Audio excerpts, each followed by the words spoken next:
They laughed at him for helping a mom, until he pulled out an FBI badge. It started with a cup of coffee.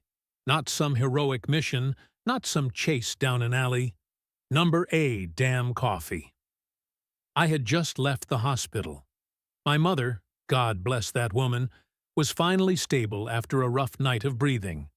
COPD, they said. 20 years working 2 jobs and not a day off until she collapsed at the register. Ain't that America?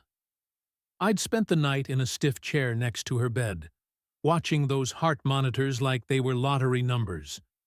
So when I finally got outside, I figured I'd stop by this new spot, Copper Brew. Real upscale nonsense in downtown Charleston. You know the kind. Wood tables that cost more than your rent, baristas with man buns, and lattes spelled like they're imported from France, when they're really just over-frothed nonsense with a dash of almond milk. I wasn't dressed like their usual clientele. My shoes were scuffed, shirt untucked, beard rough. And I'll admit, I looked tired. Like, don't mess with me tired. But when I saw that white woman with the stroller struggling to get her door open with a coffee in one hand and a toddler screaming his lungs out, I didn't think. I just walked over and said, "Ma'am, need a hand?" She blinked twice, like she'd just seen a raccoon walk upright. "Oh, no, I'm fine," she stuttered, voice tight. But I could see her wasn't fine. So I held the door open, took the coffee gently, and helped her get that stroller through.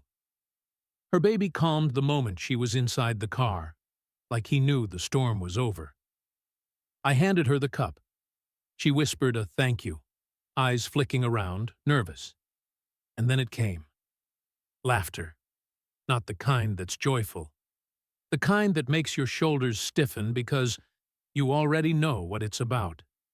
Behind me, 3 white men. Mid-40s, pressed khakis, golf shirts. One with mirrored sunglasses, perched like he thought he was still in college. They were parked across the lot, leaning against a shiny BMW X7 like it was an altar. "You see that?" one of them said, loud enough for the sidewalk to hear. "He's real helpful. Bet he helps ladies carry their purses, too." The second one chuckled. "What's next? Shining her shoes. Man's trying to get himself a tip." The third, he just said it. Probably just glad it wasn't his baby. "You people never stick around." I froze. You ever been so tired that anger doesn't even boil? It just settles? Like a weight. I turned my head slow. Not too fast. You give them fast, they think you're angry. Give them slow, they get nervous. "Excuse me?" I said. The one with the sunglasses pushed himself off the hood like he was about to explain algebra to a child. He sauntered toward me, arms spread, smile smug. "You heard me, man. Look, no disrespect, all right? I'm just saying. Lot of folks out here pretending to be something they're not." Oh, he was proud of that line. Practiced it in the mirror, no doubt. "Pretending?" I asked, stepping a little closer. "Yeah, like walking around like you own the place. I mean, be real, man. You out here helping white women in Benzes while you driving that?" He nodded toward my beat-up Honda Civic, like it was something contagious. I should have walked away. I wanted to walk away. But then he said it. "You got ID? Or is helping ladies your full-time hustle?" My hand itched, not from anger, from habit. See, I wasn't always like this. I wasn't always the quiet guy with the worn shoes. I used to be fire, unfiltered, a walking middle finger to anybody who looked at me like I didn't belong. But I'd learned, with time, with blood, with cuffs and court dates and the weight of my mama's tears. So I took a breath, smiled, and said, "Brother, you're right. I do hustle. Every damn day." They laughed. Again. Harder this time. Like hyenas who thought they caught the old lion slippin'. But something shifted when I reached into my back pocket. Not fast, not slow, and pulled out that leather case. I didn't flip it open. Not yet. Just held it, thumb on the crease, feeling the weight of it. "Look," the second man said, chuckling nervously. "We're just messing around. No harm." The first guy tried to wave it off. "Yeah, man. You cool. Just jokes." "You done?" I asked. Calm. Real calm. They nodded. And that's when I flipped it open. And all three of those Sunday golfers went dead silent. My badge, shining under the late morning sun. 3 letters burned into black leather. FBI. For a second, nobody moved. And in that silence, I said, "You just profiled a federal agent because of how he looks, how he dresses, and where he parks. You think that's funny?" No answer, just shifting feet and faces losing color. "I'd suggest," I added, "you think long and hard before you laugh at someone you don't know." Then I turned around, left them there, didn't look back. But oh, I knew. I knew they weren't laughing anymore. We only just started. But trust me, what's coming next? It's going to shake everything. Stay with me to see what. Now, you'd think that moment in the parking lot would be enough, right? 3 grown men embarrassed in broad daylight, caught clowning the wrong one. You'd think they'd shrink back into their leather seats, think twice next time they opened their mouths. But no. See, this ain't just about ignorance, it's about entitlement. Entitlement. Don't walk away with a bowed head. It doubles down. By the time I got back to my car, they had already made the call. I didn't know it at the time, of course. But somewhere between my ignition starting and my seatbelt clicking in place, a little voice whispered, "They're not done with you." I shrugged it off, drove 10 minutes across town to my field office to drop off some documents. Nothing fancy, just some cross-state files that needed hand delivery. The kind of errand they give you when you're low on sleep and too stubborn to say no. Our office was tucked between a DMV and a soul food joint. Half the public didn't even know we were feds. And honestly, we liked it that way. When I walked in, I gave my usual nod to Tanya at the desk. "Morning, baby," she said. "You look like hell. What happened?" "Spent the night watching my mom breathe," I muttered. "Then got laughed at by 3 clowns in a BMW. Usual Monday." She didn't laugh. She never did when I talked like that. Tanya was the kind of woman who'd bring 2 cups of coffee when she knew you wouldn't ask. "You want to talk to Sanchez?" she asked. "He's got that look again, like he's building a case out of Post-it notes." I chuckled and waved it off. Later, just dropping this off. I turned toward the hallway and walked straight into Sergeant Rick Monroe. Let me stop you right there. You ever meet a man who smells like cologne, ego, and just a dash of unearned authority? That's Monroe. White, late 50s, always chewing something, probably regret. He wasn't FBI, local PD. The kind of guy who wore his badge like a sheriff in a spaghetti western, always 2 inches from doing something illegal and calling it procedure. He didn't like me.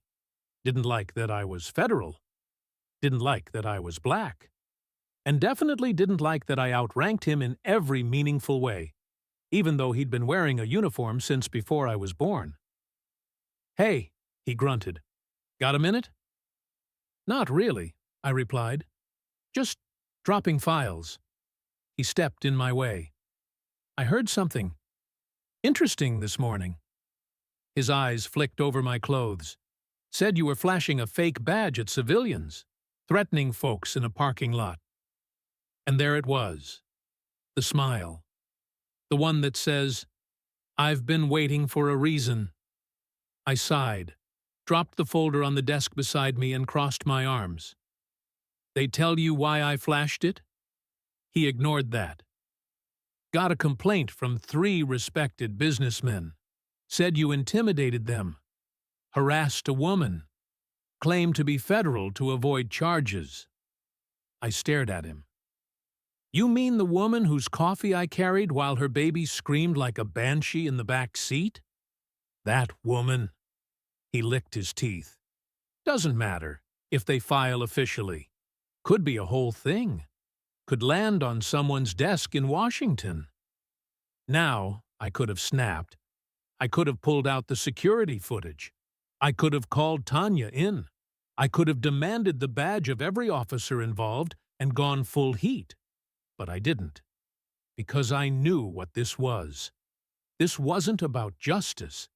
It was about making me sweat.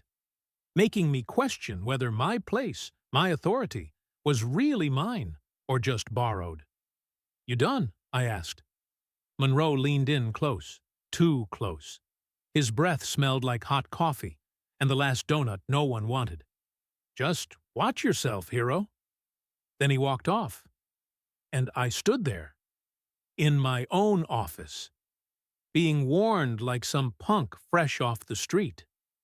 Later that afternoon, I sat in my car, parked in front of my mama's house.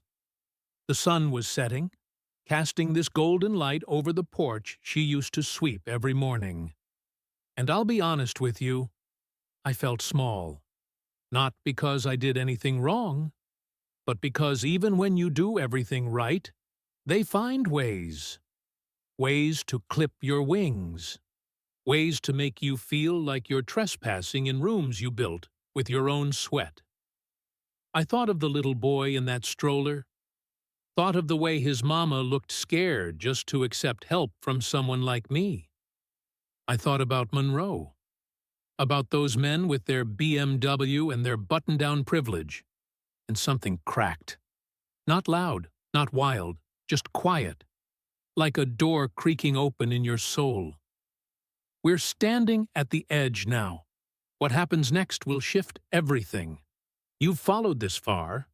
Don't miss what comes when the truth finally cuts through the lies. I woke up the next morning with my shirt still on, slumped sideways on the couch. Didn't remember falling asleep. Didn't care. What I did remember? That look on Monroe's face. That smugness in his smirk that said, "You may wear the badge, but I control the room." And I'd let it sit. I'd taken the insult, the warning, the threat. Because I was tired. But today I wasn't tired. Today, I was on fire. By 7:30 a.m., I was back in the office. Early enough to beat Tanya to the desk, but not early enough to miss the stack of reports on my desk. Some of them highlighted, underlined, with Monroe's notes scribbled in red pen like he was grading a high school essay. And sitting right there at the top of the stack? A formal misconduct complaint. Filed by Mr. Calvin White, Mr. Dean Pritchard, and Mr. Brad Foreman. 3 names I now knew too well. Claimed I used unauthorized intimidation. Claimed I escalated a civilian interaction. Claimed I identified as an FBI agent without proper protocol. Now here's the thing, I've been trained in de-escalation.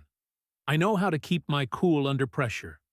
But that morning, that complaint, that blatant lie, it was gasoline. So I pulled up the footage. The parking lot, the woman, the stroller, the men, the laugh, the slurs, the moment I opened my badge, every second of it, captured on city surveillance. Bless whoever approved that citywide upgrade. And I didn't stop there. I went to Tanya's desk, handed her a USB, and said, "Send this to District Internal Affairs. Copy to Washington. Label it, Formal Response to Civilian Complaint." Tanya looked at me, eyebrows raised. "You sure?" I smiled. For the first time in days, I smiled wide. Dead sure. That afternoon, I walked into Monroe's office. Didn't knock. He looked up, startled. "You—" I placed the second USB on his desk. "That's the footage. Of the incident. And of you cornering me in the hallway. Thought you'd like to review it before IA does." He blinked. I wasn't done. "And by the way, I filed a separate report. About your behavior. About your relationship with the complainants. Seems one of them is your golf buddy. He stood up. You think you're untouchable? He barked. No, I said. Calm. Cold.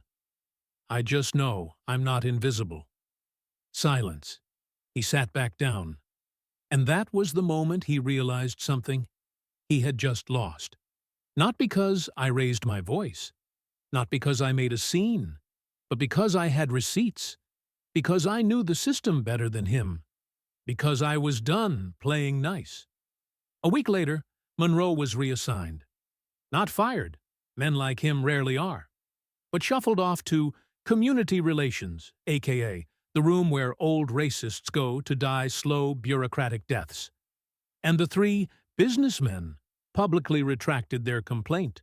Turns out, when your company signs federal contracts, it's bad press to be caught lying about a federal agent on city cameras. Now let me tell you what really mattered. 2 weeks after all that, I pulled up to the same parking lot, same spot, same time. And the woman from that morning? She was there again, this time with her husband. And as I got out of my car, she waved me over. I didn't get to thank you properly, she said. I was scared, that morning, not of you, of what they'd do if I spoke up. I nodded. Her husband shook my hand. I saw the news, he said quietly. You handled it with more grace than I would have. And just like that, it made sense.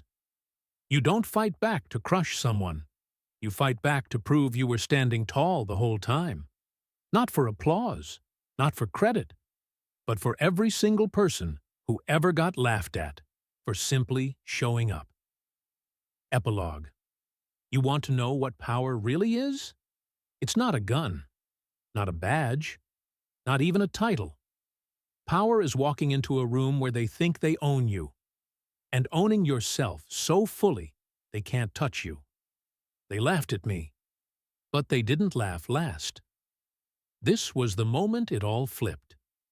And if you stayed through it, you saw what happens when dignity, truth, and justice finally collide. This wasn't just about me. It was about every one of us they tried to silence.